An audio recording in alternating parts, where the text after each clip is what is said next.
Welcome to PHK CCI YouTube channel. Today, our Vice President, Mr. Gonçalo Freire Ramos, had the pleasure to discuss with Stanley O's longtime lieutenant, Mr. Patrick Huen. Thank you.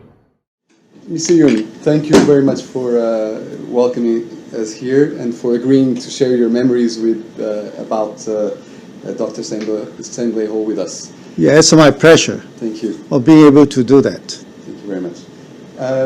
You were born in 1941 in Kunming, China, the city of eternal spring. I didn't know the expression, but I understand. Yeah. However, of course, it was during the most challenging time. Exactly. And it was only later, in 1949, that you moved to Hong Kong. All the family moved to Hong Kong. That's correct, yes. And then later on, after your studies, you start working at HSBC. Yes. And then BNP Paribas. Yes, So I did. And then BNP. Yeah. BNP Paribas. Yeah. So it was already with a considerable experience that you start working with Dr. Stanley Ho at the Shun Holdings back in 1979. Yes. It was also at a crucial time because it was created the Shun Center where we are now. Yeah, exactly, yes. And also the new Hong Kong ferry terminal project. So Yes. So it was, and it was because of that and your exceptional performance that you become executive director at Shun Holdings and later different positions within the companies of Dr. Stanley Ho. So what will be interesting to know is how it was the first time you met Dr. Stanley Ho, because of course you already knew the work he was doing before. Yes. And which memories you keep from that time. Yes. So how it was to work with him. It's actually a long story. Because I started off from the Hong Kong Shanghai Bank. I become a qualified banker. Exactly, yeah. And then I gained lots of experience by working in various parts of Hong Kong. Start from the industrial part, which is Kowloon and Kwai Chung and the new territory, so to speak. So I have sort of obtained and amassed a reasonable amount of knowledge already. But at that time, I was a branch manager of two branches at that time, looking after the development of the banking business. But we're totally, at that time, because we're a foreign bank, we're short of cash deposits. So we have to look around what are the sources from which I can obtain deposits. So happened, I know a very good friend of mine, happened to be a classmate. He's a relative of Dr. Stanley Ho. So I sort of backed him and said, well, if there's any family functions, do count me in so that I will come to know this very famous tycoon, so to speak. Sure. So because he's known as cash rich, because running a casino is a lot of money. So I was so happy to be able to know him. And then after a while of sort of an interaction, I mean, we didn't talk much with Dr. Stanley Ho during those their family functions. Sure. But he did ask me, are you at that time we say, are you working for BNP? Then, so you must know French. Oh, I'm good. My goodness, that's my problem because although I work for the French bank, but I didn't speak French. But he does. But he did because because his father at one time went to Vietnam, and then he has chosen Bank Paribas and bank industries in particular to be their main banker. So he liked French bank. So if you're interested, then I might know some French. I'm sorry, I don't. But very much in his mind at that time, he wanted to have a bank of his own by having a joint venture with another tycoon called Chang Yi-tung to set up a bank. But that actually arose his interest in me. But somehow I didn't succeed in a way to have a bank account from the SCDM for the bank for which I work, BNP. But instead, it helped you. yeah, he asked me to come over to him. So I went, of course, come to his group with much delight. Sure. Because here is quite entirely different from the life of a bank. Mm-hmm. But later on I find out, because I learned actually through experience. Because by working for so long for a big corporation like the Hong Kong Shanghai Bank, like BNP, Bank National de Paris, everything has to go step by step. Yeah. Layers and layers, conference by conference, like this. But here's an entirely different thing, because he's a king. So whenever he say, the things get done. I must say I'm very lucky to have won his confidence for being able to successfully conclude two very big, say, acquisitions for him. Okay. The first one being, I would call the Macau, that means Huen Candy Drum Company Limited. Mm-hmm. Because at that time, he wants to be the king of the casino. Mm-hmm. He doesn't want any sort of contingency, possibilities that people will put their fingers into his empire, so to speak. Mm-hmm. So happened this Macau Candy Drum is a dog racing company.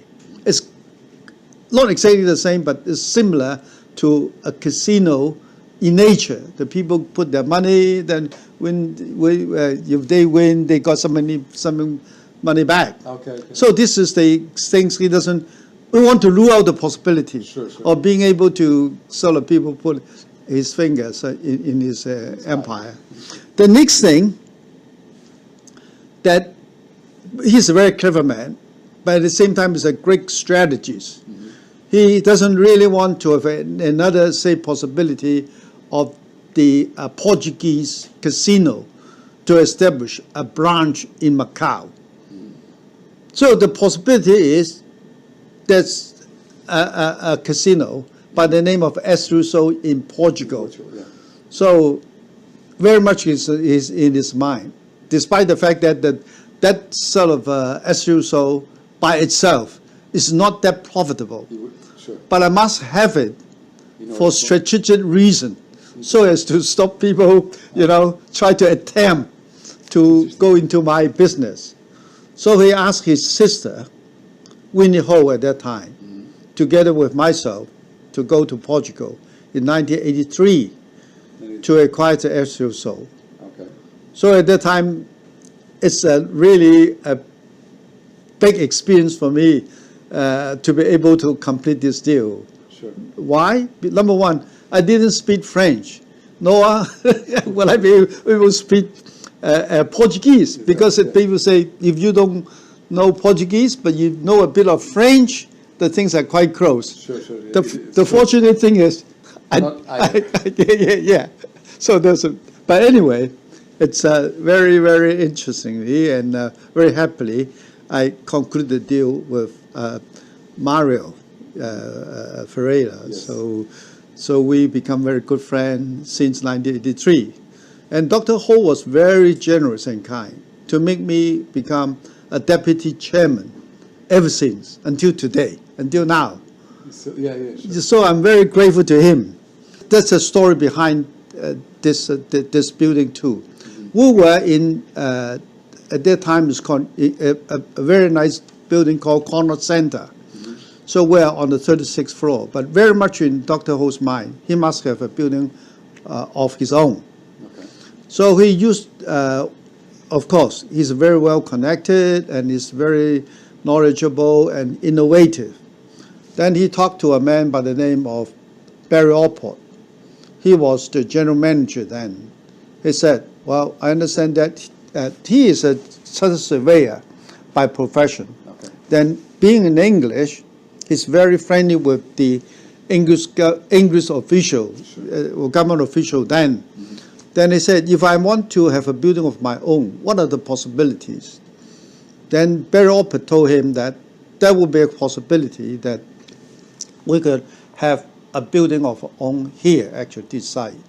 Because it has always been the wish of the Hong Kong government, the Marine Department in particular, wants to have a marine lot of their own, so that they can have the place for the ship and coming and going, and with all the security devices in place to keep an eye on the incoming and outgoing ships. Sure. So at that time, the marine engineering standard is not that high. It's very expensive to put a pile into the water, particularly a deep sea like the harbor here. Okay. So one pile would cost you 10 million at that time. We're talking about 83 at that time. So it's very expensive. So the confidence at that time was the government say, if you are to have this sort of site, to have your 2 towers building, then perhaps you have to build that marine lot for me. So Dr. Ho syndicate the most prestigious groups at that time of Hong Kong to form a syndicate to undertake this huge project. The first one, of course, is Shun, it's our own. Sure. And also there's a partnership between him and his very good, say, friend and partner, Henry Ford. Okay. Yes. And the third one is the New World Group, again his partner, and then Chung Kong, the Li Ka-shing Group, which is the most prestigious one. And that's another, the fourth one is the Hopewell, Gordon Wu. Yes. So these are builders and very famous, say, builders and developers of Hong Kong, form a syndicate to undertake this project. That was the time I was asked to look after the syndicated loan. And of course, that was also the time that Hong Kong Shanghai Bank dominated all the financial operations of Hong Kong by the name of Wally. Wally Limited, together with Hang Seng Bank, is the one who actually will do all the syndication for the major projects of Hong Kong. So I was asked to negotiate with them. But the fortunate thing is we will need a lot of piling to do the marine engineering part. Yeah. You know that we have the marine lots and the building of this own. But the cost of this piling is so expensive. It's so expensive that they find out that if we are to have a stainless steel frame, which can just put into the sea, without the piling work and that kind of thing, and on which to build up this building, of course, it's stainless steel, then we will be quite ideal, and cost-wise, it could be cheaper. Sure. So we have this Bank of Tokyo. Then I talked to this Bank of Tokyo. I said, well, if I come to you asking for a second mortgage on export credit basis with Japan, to have this stainless steel from NKK, the one who make this stainless steel, then what do you think? He said, oh, this is the most desirable things that we have, because our banking, there are banks here in Hong Kong didn't have too much business. Okay. Then I said, okay, in that case, I know I got a trump card. Sure. Then I said to him, look, I will get the loan from you, but this is a sole loan, an export credit basis.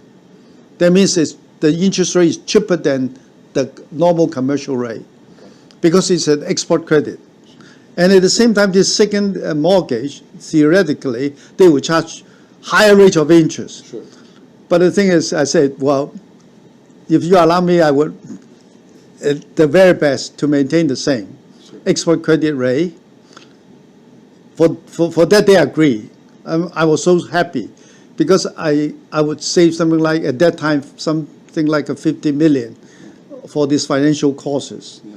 Why? Because the second mortgage normally will charge higher. Sure. And two, if you take away from this, from the syndicated loan, you don't need to pay the syndicated, the fees to the syndicated banks. Mm-hmm. That also save lots of money for the financial cost. Sure. So the group was very happy, and Dr. Ho was very happy. for me joining the group as a director. So at that time, he's very, very happy. He said, Patrick, I want to make you become a director of the Shun Center. So by the time when this building is completed, if anything over $130, $930, not quite 1,000, but now it's selling like, sky high. Exactly. So we'll give you some sort of reward and all this thing together with burial plot and that kind of thing. But the unfortunate things, by the time when this building is completed, it could not match 930. Okay. It's less. So didn't but at the time, it's very difficult. So these are the very resourceful tycoons of Hong Kong. Yeah. And then they changed one tower into a hotel called Victoria Hotel. But even the hotel business is no good. They changed it to the apartment. So that also went through quite a lot of ups and downs at that time, because the property market at the time is not as good as today. This, of course, was your beginning with Shun Holdings, and later on you joined STDM. I don't know if it was your first project with STDM. Yes. The new Macau International Airport. So the financing. Yeah. Yes. Because of course we understand that the airport had, in terms business-wise, had a strategic interest. Yes. For Dr. Stanley Huen and his business, but it was also very relevant for Macau. Yes. Because especially because we were years from we already started negotiating then over to China of the territory, and also as a special administrative region, Macau would have to have its own airport, or at least a new and modern airport. So it's in different positions, namely these two that we talk about before, the Shun Tak, of course with the ferry, Macau, Hong Kong, Macau. Were you aware? You just told me that everything was happening much faster than it would be planned. But were you aware, or everyone aware of the impact that this will have in changing Macau and changing the lives of the people in Macau? So at the time it was already felt that this was really those kind of operation and that will make a big change in Macau.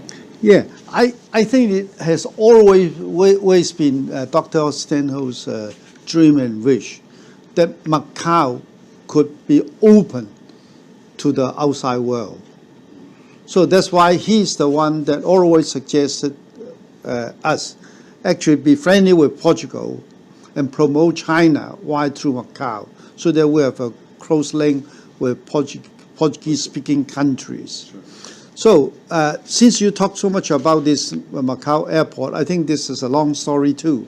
So perhaps I will spend a little bit more time on that. Sure. I think it's very interesting. The Portuguese has been very friendly with China for a long, long time. This is a history. In fact, it's Portugal who first recognized the China. So the two are very, very closely linked. Diplomatically friendly, and even the Chinese and Portuguese, they're quite similar in the way they care about their friends, they care about their family, and that kind of thing. So the two actually work so well. And the time has come. Macau has to give back to China in 1999, and the Portuguese government thought at that time, because Hong Kong was given back to China in 1997, there's a gap of 2 years. Traditionally, the Portuguese, if they are to go back to Portugal, they have to come to Hong Kong and take British BOAC, British Airport Authority Corporation at that time, to have a very concessionary rate. So the Portuguese government at the time, they're really afraid that things might change as the handing back of Hong Kong to China is always what if. Yes. Say, oh, what if the relationship is not so well, and the Portuguese, after 1999, had they wish to go back to Portugal, there's no way for them to do it. Able to do it, yeah. So this has become one of the conditions upon which the Chinese government has to build an airport in Macau to enable the Portuguese to go back to Portugal without flying through Hong Kong. Sure. So, but the big problem is Macau is such a tiny place. It's very difficult to pick an ideal spot as the airport site. Mm-hmm. So after all this survey and that kind of process, they choose a place called a drop of rice. Actually, it's from the sea. Yes. Actually, it's near, of course, Macau is a very shallow sea. Well, yeah. So it's quite easy for them to do a lot of interesting things to have an airport in place. But then there's also two very controversial issues to resolve. Whether the airport should be done by piling or land reclamation. Okay. If you're to do the piling, it's quite quicker, and the Portuguese company can undertake the job. But after a very careful study of the soil structure of Macau, the engineers thought the only way to go about it is by land reclamation, because if you are to do it by piling, you pile, dry the pile.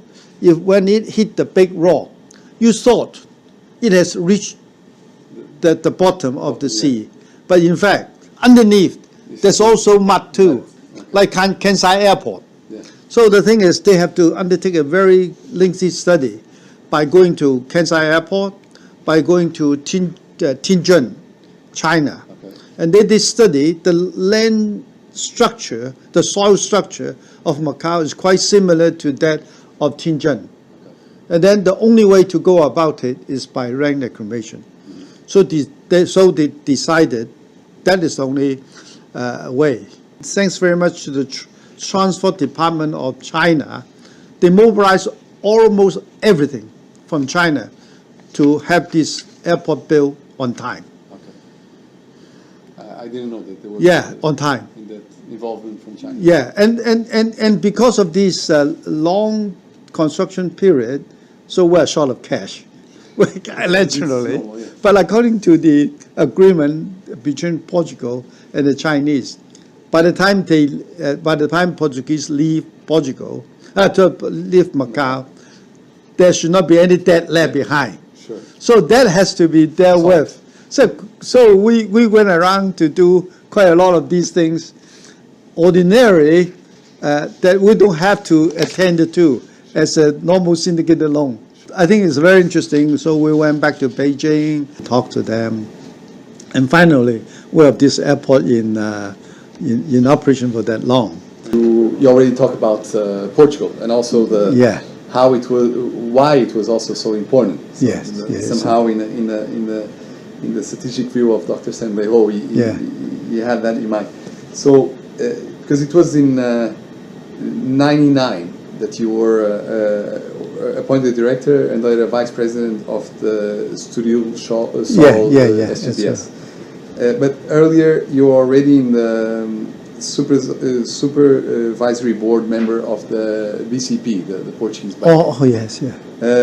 So naturally, with these positions, you're going to Portugal quite often, I would guess, and sometimes with also Dr. Stanley. So, is there? Can you explain us? Of course, there is the family ties of his first wife. Yes. But could you explain us a bit the relationship that Dr. Stanley had with Portugal, and if you remember any episode when both of you were in Portugal, anything interesting that you like to share. So. Oh, yes. Actually, the relationship between Dr. Stanley and Portugal start off way, before all this happened. Sure. During the Second World War, actually, Dr. Stanley went to Macau at the age of 19. Yeah. And that's how, so to speak, he amassed his fortune. I think the fortune is not in the sense just like money and wealth. His relationship and his sort of excellent connection with the Portuguese. Then he knows Portuguese well, Yes. because his wife, and at the same time he worked very closely with a man by the name of Logi Lobo, the Yes, one who owned, Lobo, yes, Roger Lobo, yes, of course. and all I met the, him. they're very established families there, and Dr. Ho actually become friends, lifelong friends of each and every, say, governor of Macau. Mm-hmm. So they maintain an excellent relationship with this. So whenever time we go to Portugal, so he has so many friends. Everybody treat him well. I give you one of the very sort of, not exactly the normal story, the funny story. Dr. Stanley suffered from high blood pressure. And one of these lunch hosted by, the government officials. So he was offered some Macau. And because he is a very VIP, important guest, the Macau is much bigger. And it's quite salty though. Okay. Then he finished it up. Then I said, Dr. Ho, while you are, at home and also, the normal meal, nobody said, well, don't give me any salt because that's harmful to me. Sure. But you finish everything today. Then he said, well, Patrick, this is a lesson you have to learn. When you're offered this by your very, good friend in Portugal, you must finish it. So I must learn, to enjoy it. Despite that, it may not be harmful to you. No, that is kind of personality, a very nice gentleman of his. Yeah. Something that And also he said during the meal, by all means, don't go to the washroom. So this is considered to be impolite. So he cared about the small points, and he asked us to observe all this too. So he is not just a man who's very only care about business, money, and that kind of thing. He also look after the human aspects so well. Then he care people's feeling. That is also important. Definitely, yeah. No, his business cross cultures, so it was also very important to understand where you are, or as they say, to breathe the air and breathe the air. Yeah. So no, just a very interesting story about the salt, because that is bad to his blood pressure, and somehow we still managed to deal with it. Yeah. Very interesting. Yeah. It was later in I don't know if I'm sure there was different things before 2005, but I learned that in 2005 you had an important role in the creation of the Dr. Stanley Ho Medical Development Foundation. Oh yes. Which you're now the vice president. Yes. Of the foundation. This was one of many examples of Dr. Ho philanthropic generosity. Yes. Alongside many other projects that cross many. Education, sports, arts, culture, and other community service. Could you explain us how it all started? So, when did Dr. Ho start his philanthropic work, and what moved him? So, what was behind this? I see. Giving, I'm sure it was related to giving back. Yeah. But he actually went back. Actually, he had that sort of idea very, very early during his career, so to speak. He cared about his mother so much. He loved his mother so much. So whenever that he can, spare the time, that kind of thing, he make lots of donation to Hong Kong University to name after his mother. Okay. Yeah, he care, and also about his later on his wife too. I think. So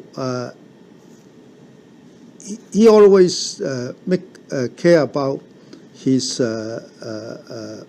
high school, so to speak, the Queen's College. Yeah, he gives a lot of donation to support the young people to do extremely good, and also about of course the Hong Kong University. About the Dr. Stanley Medical Foundation, allow me to say a little bit on that too.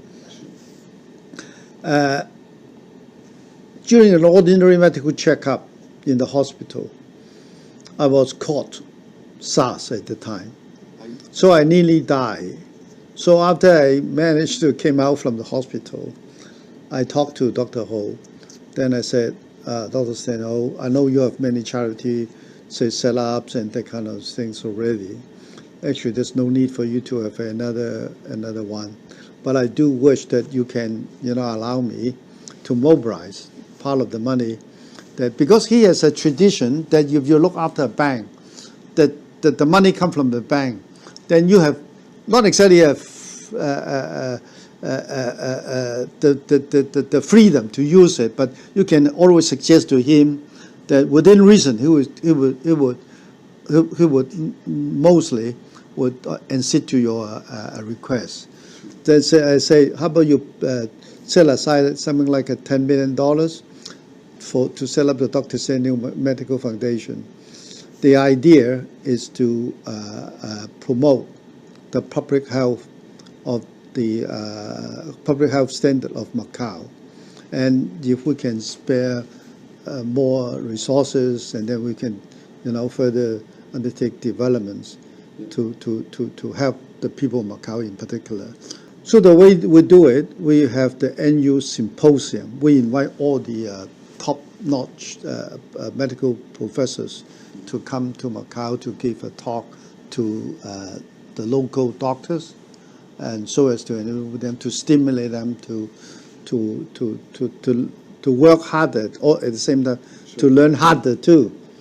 And one of the most outstanding speakers who came by the name of Dennis Low, who came in 2011 at the time, he could be the winner of Nobel Prize. So yeah, that's the Oscar Prize. Sure. Yeah. So we are very happy that we try to bring up push up this morale. Sure. And I was told that Macau University is always wants to establish a medical school. Okay. I don't know when, but very much in the pipeline. Okay. So we hope that we could offer some sort of help to them too. Yeah. But let me finish this thing, because this is very interesting. Yeah. At the same time, I work very closely with Carlos Center Ferreira. Mm-hmm. So there's a medical center in Portugal by, there's a cancer medical center by the seaside of, the IPO. It's Shun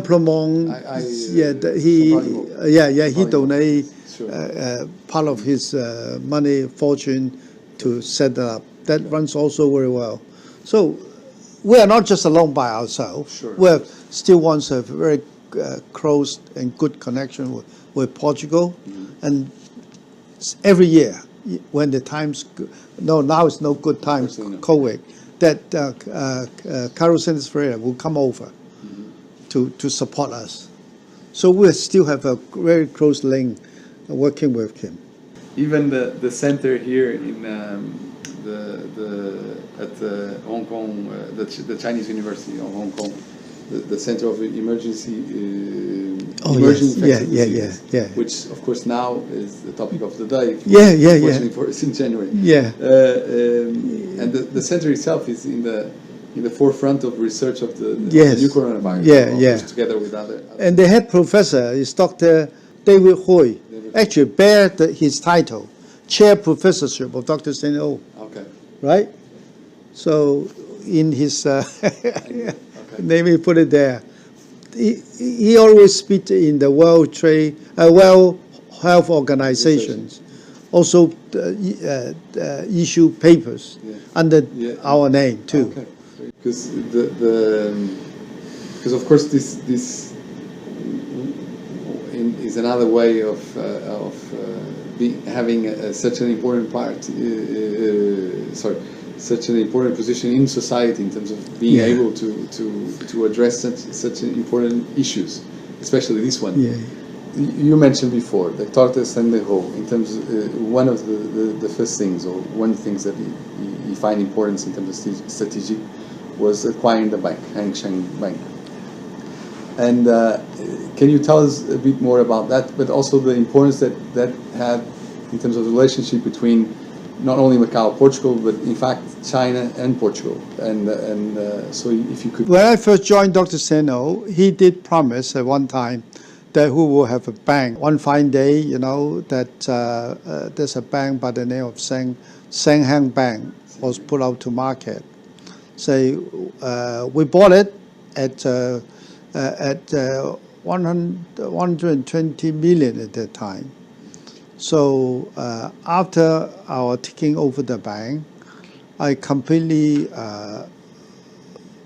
changed it in many ways.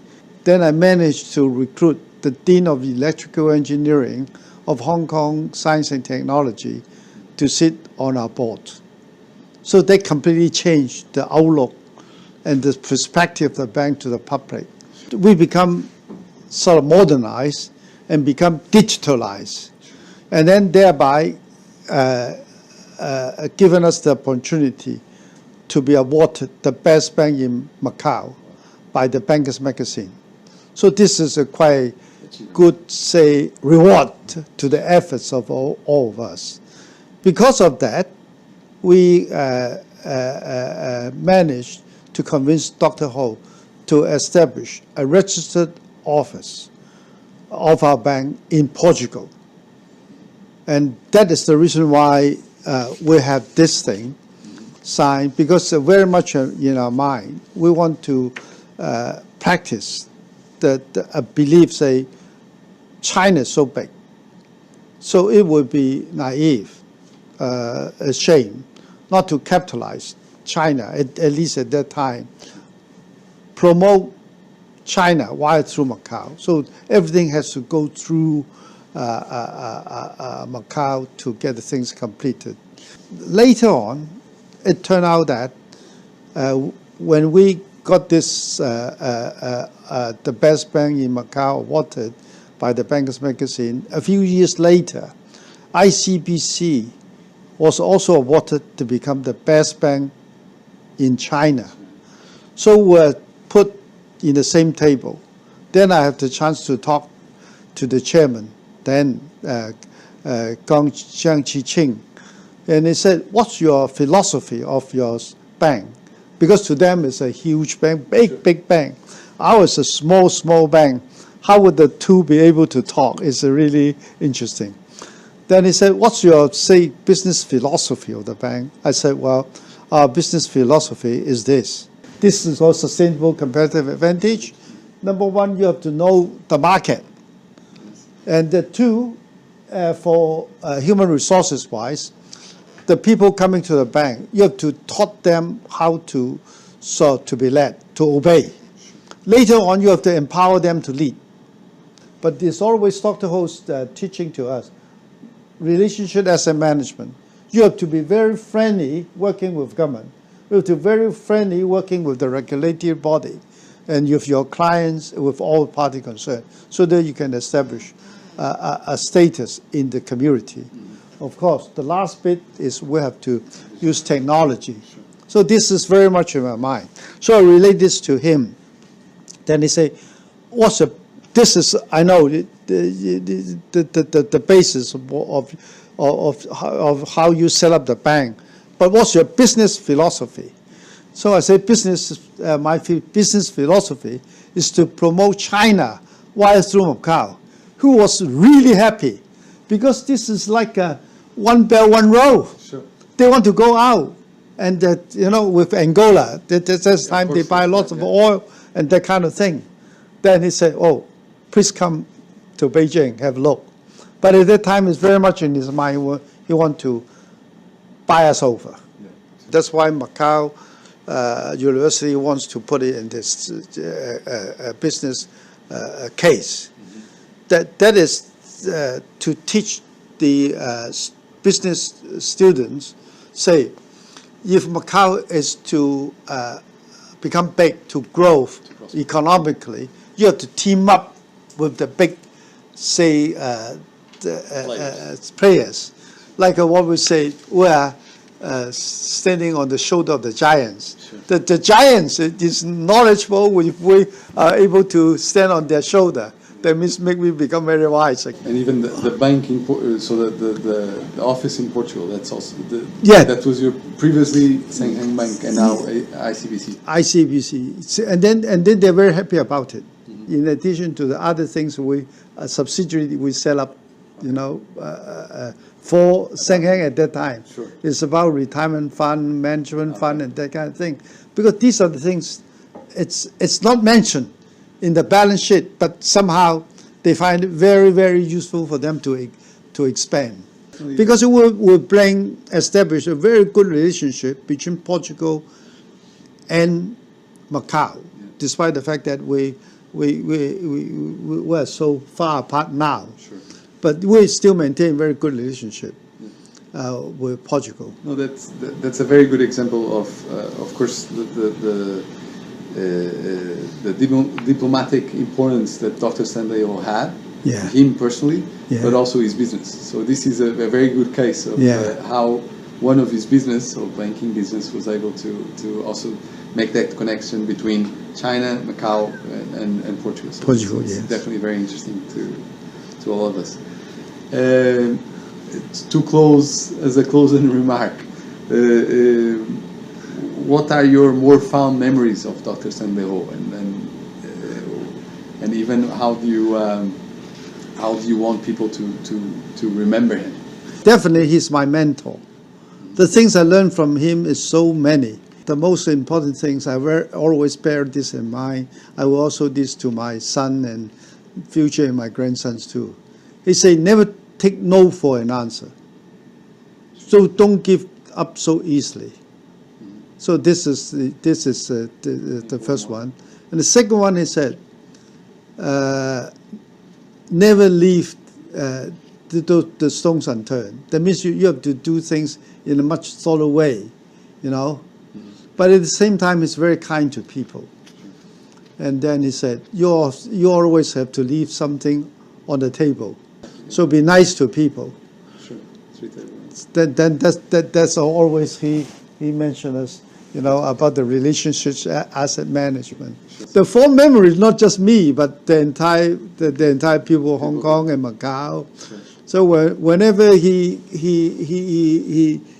whenever he goes, people are very, happy talking with him, and when you sit down, have a dinner with him, he never stop tell you jokes, makes you, become very happy.